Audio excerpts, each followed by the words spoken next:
ఇవాళ మనం తెలుసుకోవాల్సింది ఏంటంటే బీపీ వల్ల కిడ్నీస్ మీద ఎలా ఎఫెక్ట్ పడుతుంది అనేది. సో ఇది 2 విధాలుగా పనిచేస్తుందండి. బీపీ ఉన్న వాళ్ళకి కిడ్నీ సమస్యలు వచ్చే అవకాశాలు ఉంటాయి. కిడ్నీ సమస్య ఉన్న వాళ్ళకి బీపీ అనేది అధికంగా ఉండే అవకాశాలు కూడా ఉంటాయి. సో కిడ్నీ సమస్య ఉన్న వాళ్ళకి ఏమవుతుందంటే అధికంగా హార్మోన్ ఇంబ్యాలెన్స్ వల్ల, ఇంకోటి సాల్ట్ సెన్సిటివిటీ అనేది కొద్దిగా ఎక్కువ ఉంటుంది వీళ్ళకి. సో కొద్దిగా సాల్ట్ ఎక్కువ తీసుకున్నా కూడా అది ఫ్లక్చుయేషన్స్ బీపీ మీద చూపించే అవకాశాలు ఉంటాయి.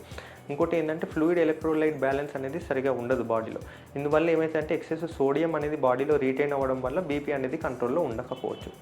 సో కిడ్నీ సమస్య ఎలా వస్తుంది అంటే బ్లడ్ వెజల్స్ అనేది రక్తనాళాల మీద ఎఫెక్ట్ పడుతుంది మెయిన్గా. ఆ రక్తనాళాల మీద ఎఫెక్ట్ పడడం వల్ల బ్లడ్ సర్క్యులేషన్ ప్రాబ్లం వచ్చి కిడ్నీస్ కూడా బ్లడ్ సర్క్యులేషన్ సరిగా ఉండకపోవడం, లేకపోతే అధికంగా ఉండడం వల్ల కిడ్నీ ఫంక్షన్స్ అనేది గ్రాడ్యువల్గా డ్యామేజ్ అయ్యే అవకాశాలు ఉంటాయి.